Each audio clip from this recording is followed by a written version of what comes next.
After I finished college, I moved out of my parents' house.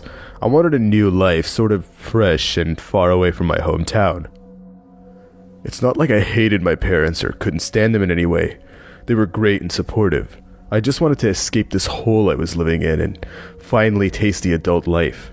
There was really nothing to do here, and I wanted to try life in a big city. Unfortunately, after a month, I was already running out of money. I couldn't find a job in my industry, so I had to settle for anything that could pay my rent for the next month. The closest job to me was at a Dunkin Donuts.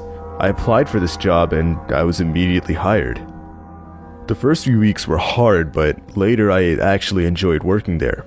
I met some awesome people. One of them was Nina.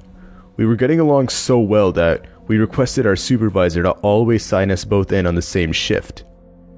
It was never that busy there, so we spent most of our time talking and gossiping. She was a really happy person, and I was in a similar position in life as me. Her parents kicked her out of the house when she was 18, but she had to work hard to finish her education and pay rent. I always supported her, and she gave me as much as she could back. We really became best friends. And that's how my life was. I was working at Dunkin for about half a year now, and things were going great until a really strange man appeared into my life. He would always visit us on Friday evenings, and this consistency only added to the creepiness of his behavior. He used to order a cappuccino with 1 chocolate ring donut every single time.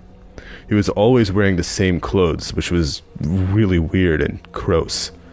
It was a hideous green jacket with brown stains and dirty, roughed-up blue trousers.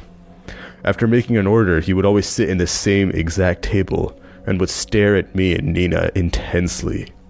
Of course, this never really bothered me at first. I considered myself a pretty decent-looking girl and have had a man's eye on my body here and there. But the way this man was staring at me, there was something disgusting about it. Made me sick to my stomach.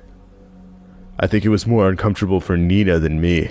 She got really scared of him and told me she was afraid of him. But one day, he stayed longer than usual. It was almost closing hour and there were no more other customers. It was raining outside and Nina and I were sitting behind the counter and talking as usual. I was getting really annoyed because I knew I was the one with the key. I had to close the door. It was my closing shift and I would inevitably have to be the one to ask him to leave. Our manager had already left the building by now and it was just Nina, the man, and I. But right as I was going to go up to him and ask him to leave, he stood up and came to the counter. "How can I help you? Do you want anything else?" I asked. "I'm not hungry," he said, and there was a really long, awkward silence. I didn't really know what to say, so I just stared at the floor and waited for him to say something. "But I'm horny," he said, laughing. At that point, I was so anxious and embarrassed. I didn't even say anything back because I was just so confused and taken aback. "Come on, I was joking," the man said. "I've been visiting this place from time to time and I noticed a really pretty lady here. I'd love to get to know her closer, if you know what I mean."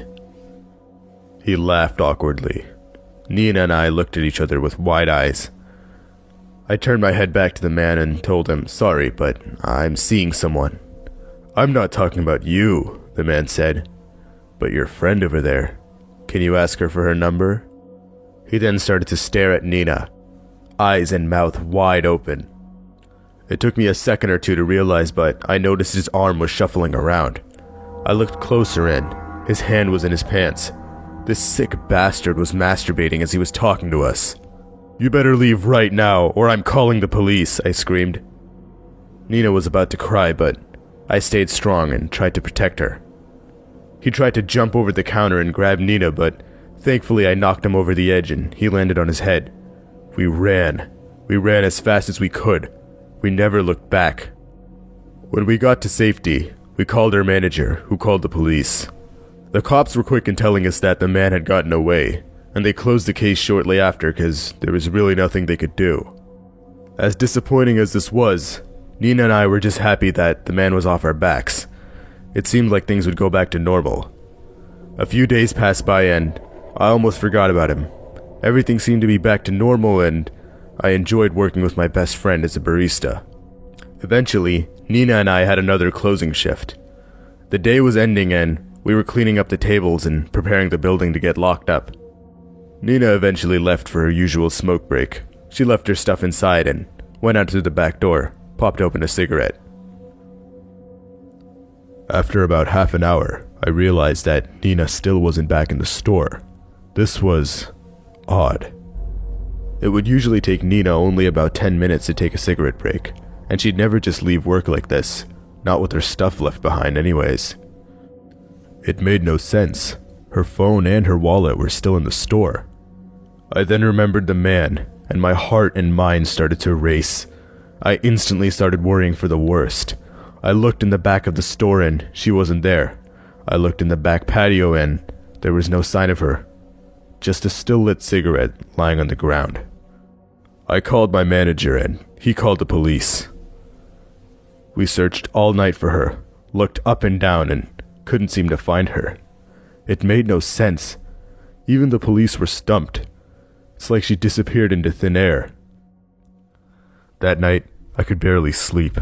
I knew the police were handling it, but I just wanted to know where she was. How could she disappear like this? A few grim and horrible days went by, and I got the news, but it wasn't the news I wanted. Nina was found dead in the woods, her body stripped half naked. She was violated and murdered, and we all knew who the culprit was. The police found the man not far away from the crime scene. He was staying in an old, dingy trailer. The man got life in prison, but this wouldn't fix the years of PTSD and mental health issues I'd have following this. I soon quit my job at Dunkin. It was the right thing to do. I couldn't work there. Not after what happened to Nina.